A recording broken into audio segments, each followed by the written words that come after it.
Hello दोस्तों, मेरे YouTube channel पर आपका स्वागत है। तो चलिए कहानी से पुत्र कहानी चलो तो प्लीज़ नोट लाइक चलो। कशिश ने उसकी ओर देखकर ठंडी मुस्कान के साथ कहा, डर तो हर किसी को लगता है, लेकिन कुछ लोग उस डर से लड़ते हैं और कुछ लोग उसे अपने रिश्तों के बीच खड़ा कर देते हैं।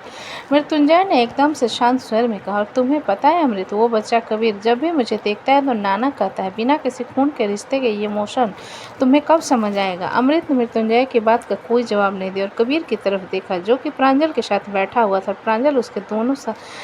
प्रांजल उसके दोनों हाथ से मिठाई निकालकर खा रहा था और कबीर चुपचाप बैठा हुआ था, जिन्हें कुछ पल देखने के बाद अमृत वहां से दूसरी तरफ चला गया।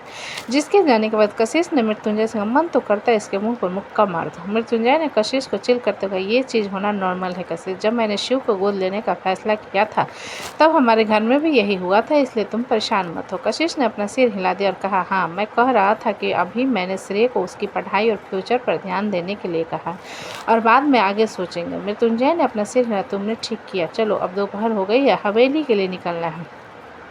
कशिश ने अपना सिर हिलाया। सभी लोग वहां से सीधा सारंग हवेली के लिए निकल गए। आर्यमन ने नहीं जाना चाहता था, लेकिन निर्भीक ने जबरदस्ती करने पर वो चला गया।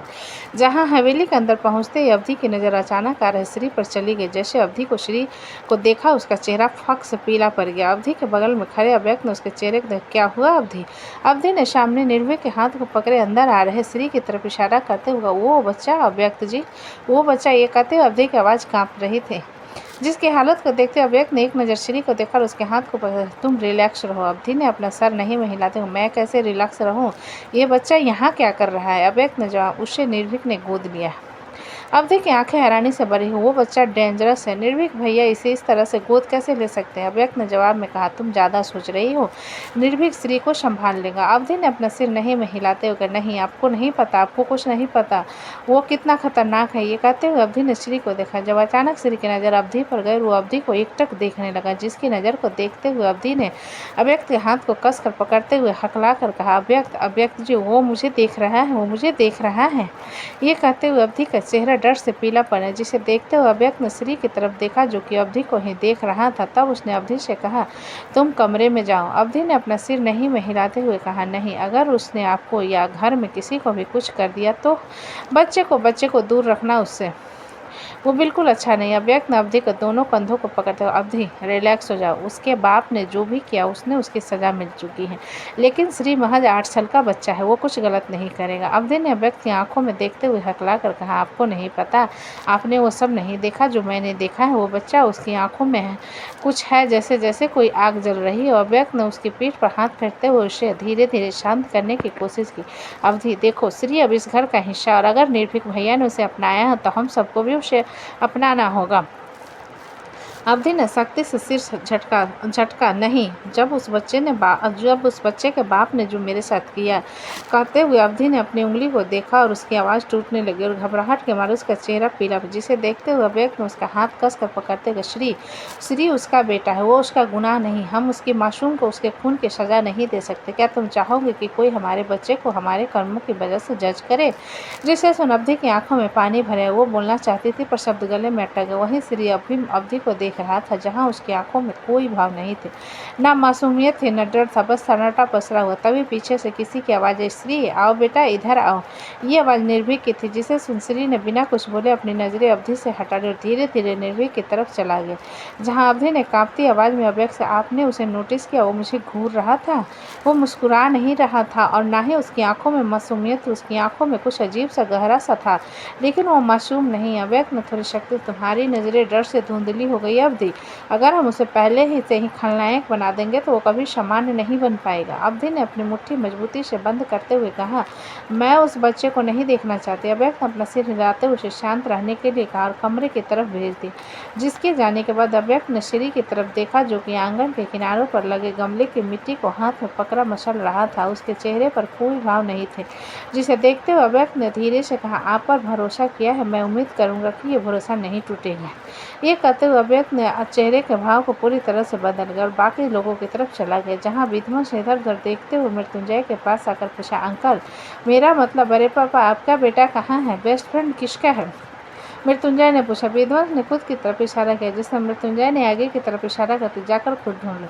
विध्वंस ने उसकी बात पर मुंह बना लिया और अद्विक ने विध्वंस से कहा, वो मंदिर से आए ही नहीं है हमारे साथ। जिसकी बात सुन विध्वंस हल्का सा चौंक गया और तभी बादल गड़गड़ाने लगे, जिसे सुनते हुए विध्वंस ने लगता है बारिश होने वाली है। मृत्युंजय ने भी आंगन के ऊपर लगे ग्लास को देखा, जिनमें कुछ कुछ बूंदाबूंदी होने लगी, जिसे देखते हुए मृत्युंजय ने महक से कहा, महक चलो लंच कर लगवाओ, लगता है आज तो सारा लंच अव्यक्त की पसंद का बना है। महक ने अपना सिर हिला दिया और मृत्युंजय ने पॉकेट से फोन निकाल टाइम को देखते हुए खुद से, ये लोग कहाँ हैं, अभी तक आए क्यों नहीं है, कहते हुए मृत्युंजय ने अपने ख्याल को झटक दिया और बाकी लोग के बीच चला। वहीं दूसरी तरफ अन्या बोर होते हुए लिविंग हॉल में बैठी हुई थी और दक्षित कुछ किताब पकड़े उसके बगल में बैठा था, जिसे तेजी नजर से दक्षित ने देखा और हाईलाइटर उठाकर बुक में हाईलाइट करते हुए कहा, बोर हो रही हो। अन्या ने फ़ोन को स्क्रॉल करते हुए कहा, हाँ तुम मुझे कोई वेब सीरीज़ का नाम बता दो ना। दक्षित ने जवाब में कहा, मैं वेब सीरीज़ नहीं देखता, मेरे पास टाइम नहीं होता। अन्या ने टीवी के पास पड़े वीडियो गेम के रिमोट को कंट्रोल को देखते हुए कहा, तुम वीडियो गेम खेलते हो। दक्षित ने एक नज़र उसे देखा और जवाब में कहा, हाँ जब कभी कभी कॉमन फ्रेंड्स आ जाते हैं। इतना कहकर उसने अपनी नज़र फिर से बुक पर गड़ा ली, जिसे देख अन्या ने कहा, तुम हर वक्त बुक पढ़ते हुए बोर नहीं होते। दक्षित ने जवाब में कहा, नहीं होता, किताब में ज्ञान की बातें लिखी रहती हैं। अन्या ने होठ सिकड़ाते हुए, तुम्हारे अंदर का बोरिंग प्रोफेसर कब जगा था। तुम्हारी एज के लड़के तो बाइक रेसिंग और लड़कियों के पीछे भागते और तुम ज्ञान की बातें। दक्षित ने बिना किसी भाव से कहा, तो तुम फिर मेरे पीछे क्यों भाग कर इंडिया आ गई। अन्या झेप पर मुस्कुराते हुए, क्योंकि मैं बेवकूफ़ हूँ शायद और थोड़ी पागल भी, पर क्या करूँ, तुम्हारी ये शांत सी शकल और बोरिंग सी बातें दिल को जीत लेती हैं। दक्षित ने अपनी किताब बंद की और उसकी तरफ चौड़ा झुकते हुए कहा, अन्या तुम्हें पता है ना, ये सब ठीक नहीं है, तुम्हारी उम्र, तुम्हारी बातें, जो भी तुमने अपने पेरेंट्स से झूठ बोला है। अन्या ने आंखें झुका ली और धीरे से कहा, मुझे फ़र्क नहीं पड़ता, मैं जानती हूँ तुम अच्छे हो, शेफ हो, और मैं बस तुम्हारे साथ कुछ वक्त बिताना चाहती हूँ, ताकि जब लौटे तो ये पल याद रह जाए।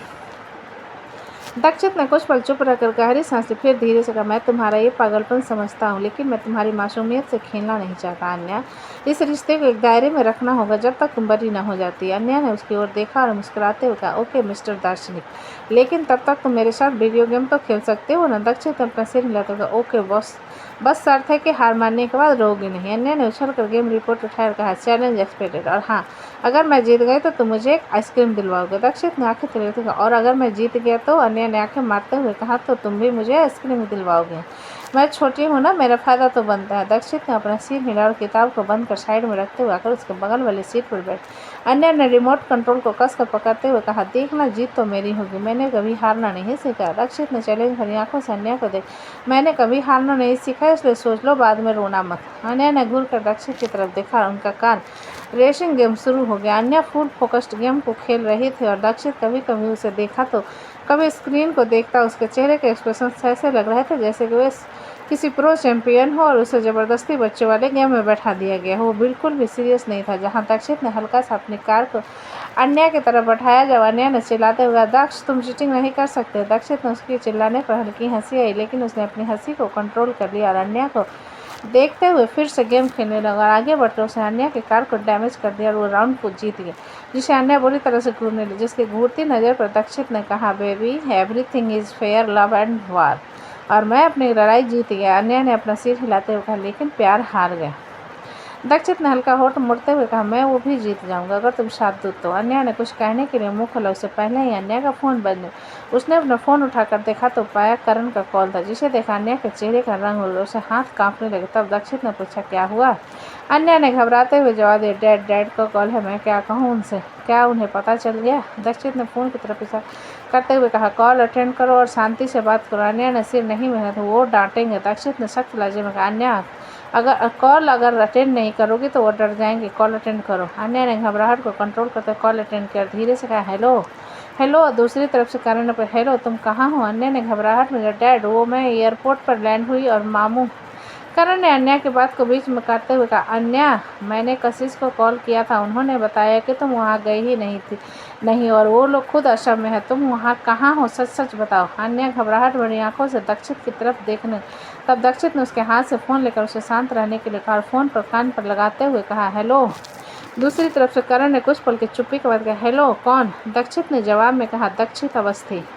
करण ने हल्की नाराज है, तुम अन्या के साथ क्या कर रहे हैं और वो कहाँ है इस वक्त। दक्षित ने जवाब में कहा, वो मेरे साथ है और फिक्र करने की कोई बात नहीं है। करण ने दक्षित की बात सुनकर, I don't care who are you, लेकिन मेरी बेटी सही सलामत होनी चाहिए। उसे आज के आज उसके मामा जी के घर भेजूं। दक्षित ने अन्या की तरफ एक नज़र देखने के बाद करण से कहा, कल भेज दूंगा। करण ने गुस्से से पूछा, क्यों, आज भेजने में क्या दिक्कत है? दक्षित ने जवाब में कहा, मैं उसे लाल किला और लोटस टेम्पल पर घुमाने ले जा रहा हूँ। करण ने अपने दांत पीसते हुए, तुम दक्षित अवस्थी मेरी बेटी से दूर रहो। दक्षित ने होठों पर तिरछी मुस्कान लिए कहा, अंकल मैं दिल्ली में हूँ, आपकी बेटी आई है यहाँ पर और आप मुझे दूर रहने के लिए कह रहे हो। फिक्र मत कीजिए, उसे कुछ नहीं होगा, उसकी सेफ्टी की जिम्मेदारी मेरी है। करण ने गुस्से से चिल्ला, मेरी बेटी को सेफ्टी की जरूरत किसी और से नहीं तुमसे है। दक्षित ने फ़ोन को दूर करते हुए कहा, हेलो, शायद नेटवर्क इशू आ रहा है uncle, hello hello hello hello, bye. इतना कहकर दक्षित ने कॉल कट कर दिया। अन्या की तरफ फ़ोन बढ़ाते हुए कहा, बात हो गई, कल तुम मुंबई जा रही हो। अन्या ने बड़ी बड़ी आंखों से दक्षित को देखकर, तुम मुझे बाहर घुमाने ले जा रहे हो? दक्षित ने अपना सर हाँ में हिलाते हुए कहा, अब कह दिया है तो घुमने तो जाना पड़ेगा और कुछ फ़ोटो भी क्लिक कर लेना। अन्या ने खुशी से सोफे पर कूदते हुए कहा, तुमने मुझे बचा लिया दक्ष, तुम बेस्ट हो। ये कहते हुए अन्या ने जोश में अचानक दक्षित के चेहरे पर पकड़ा, उसके होठों पर फेंक दिया, जिसकी हरकत पर दक्षित कुछ पल के लिए जर हो गया और उसने तुरंत खुद को पीछे करते हुए अन्या को अलग किया। उसका चेहरा कठोर हो गया था। अन्या, उसके कड़क आवाज़ में कहा, तुम्हें पता भी है तुमने क्या किया? अन्या थोड़ी चौंक गई, मैं बस खुश थी, तुमने मुझे बचा लिया। और दक्षित ने गहरी सांस ली और सोफे से उठकर बगल में खड़े होते गए, ये कोई मजाक नहीं है अन्या, ये बचपन है तुम्हें समझ नहीं आ रहा, लेकिन मैं ये सब नहीं कर सकता। अन्या ने आंखों में नमी लिए कहा, तो तुम मुझसे प्यार नहीं करते? दक्षित ने आंखें बंद कर धीमे से कहा, प्यार का मतलब है सही वक्त पर सही फैसले लेना और अभी ये वक्त नहीं है। मैं समझ सकता हूँ कि तुम्हारा ट्रेडिशन अलग है, लेकिन तुम भी इंडियन हो, थोड़ी इंडियन की तरह सोचो। We can not get involve without any relationship, understood? Anya ने अपना सिर धीरे से नीचे झुकाए हुए कहा, लेकिन हम गर्लफ्रेंड बॉयफ्रेंड है। दक्षित ने गुस्से से कहा, गुस्सा मत दिलाओ मुझे, मैंने तुम्हारे फादर से कहा तुम्हारा ख्याल रखने के लिए, इसका मतलब ये नहीं कि मैं कुछ भी बकवास हरकत करूँगा, पहले बड़ी हो जाओ। अन्या ने हल्का सा चमकते हुए अपने दोनों कान को बंद कर लिया तो दक्षित ने ऊपर की तरफ इशारा कर, जाकर फ्रेश हो जाओ और दूर रहना मुझसे। अन्या ने मुंह बनाते हुए दक्षित की तरफ देखा और उसके पेट पर मुक्का मारते हुए ऊपर की तरफ भाग गई, जिसकी हरकत पर दक्षित ने अपनी मुट्ठी मजबूती से बंद कर ली। बोली, फक। ये कहते हुए दक्षित ने गहरी सांस ली। वहीं दूसरी तरफ दोपहर में मित्तल इंडस्ट्रीज के मीटिंग हॉल में स्लाइड प्रोजेक्टर चल रहा था। रूम में पिन ड्रॉप साइलेंस थी, हर चेहरा लैपटॉप पर झुका हुआ था, लेकिन श्रेय मित्तल की उंगलियां बार बार टेबल पर थाप दे रही थी। द मार्केटिंग हेड ने प्रेजेंटेशन को रुकते हुए, sir, shall be process with the influencer tie ups. Shrey ने नजरें उठाकर उसे देखा और कहा, you don't need my note for everything financial it and send me to the update. उसने बिल्कुल ठंडी लहजे में कहा, जिस पर वहाँ बैठे सभी लोग बिल्कुल चुप है। उसका मूड खराब था, जिस बारे में सबको पता चल चुका था। जब अचानक कुर्सी पीछे खींची और उठते हुए कहा, excuse me, carry on without me. इतना कहकर श्रेय वहाँ से उठकर बाहर चला गया, जिसके जाने पर एक पल के लिए हॉल में हलचल सी हो गई, लेकिन सभी लोग श्रेय के बर्ताव को जानते थे, जिस कारण किसी ने कुछ नहीं कहा। जहाँ श्रेय अपने केबिन में पहुंचा और दरवाज़ा बंद करते हुए कुर्सी पर नहीं बैठा, सीधा खिड़की के पास जाकर दोनों हाथ जेब में डाले खड़ा हो गया। उसने बाहर आती जाती गाड़ियों को देखा और कुछ पल शांत रहने के बाद अपना फ़ोन उठाकर बिना एक पल गंवाए सीधा परिधि को कॉल में। एक रिंग गया, दो रिंग गया और तीसरी बार हेलो परिधि की आवाज़ आई। श्रेय ने सोफे पर बैठते हुए अपना सर हेडरेस्ट पर लगा लिया और धीरे से कहा, कैसी हो? जिसके सवाल पर दूसरी तरफ से कुछ पल के लिए खामोशी रखी परिधि ने कहा, I am in the middle of A class श्रेय, विदाउट डू यू वांट? श्रेय ने खिड़की से बाहर देखा, कहा, कुछ नहीं, बस यूं ही पूछा। परिधि ने झल्लाकर कहा, look, I told you before, don't call me randomly like this, I am not here to entertain your moods, okay? Shrey की आंखों से कर उसने सख्त आवाज़ में कहा, तुम्हारे लिए रैंडम हो सकता है, पर मैं हमेशा रीजन के बिना कॉल नहीं करता। You are being irritation no. Paridhi ने कहा, माई वे। श्रेय ने धीरे से कहा, कॉल कट कर दिया। फिर कुछ देर बाद तक फोन को टेबल पर घूरा, फिर वहीं बैठे बैठे सर झुकाकर अपने हथेलियों में चेहरा, स्टूपिड, ये कॉल नहीं करनी थी, वो तो ऐसे भी मुझे पसंद नहीं करते। फिर भी ये कहते हुए देर वहीं बैठा रहा, फिर धीरे से खुद, अब अगली बार जब तक कोई वजह ना हो मैं कॉल नहीं करूँगा। हक नहीं है, पता है मुझे, लेकिन ये बेचैनी तुम नहीं समझोगे कभी। ये कहते उसने गहरी सांस ली और थोड़ी देर बाद उसने अपना लैपटॉप खोला और इकोनॉमिक्स प्रोजेक्ट्स की एक नई स्लाइड पर काम शुरू किया। वहीं दूसरी तरफ एकांश मौली को मनाने के लिए अपने साथ चाय के बगीचे की तरफ गाड़ी चला रहा था और मौली उसे इग्नोर कर रही थी। जब आखिरकार एकांश ने कहा, हाँ बाबा, माना मुझे अपने मरने की बात नहीं करनी चाहिए थी, लेकिन अब तो नाराजगी छोड़ो। मौली ने अपने दोनों हाथ बांधे अपना चेहरा दूसरी तरफ करते हुए कहा, बकवास बातें करते हो आप, नहीं बात करनी मुझे। एकांश ने थोड़ा ठंडे लगे, Irish don't ignore me, okay? मैंने बस कहा तो क्या मैं मर जा रहा हूँ?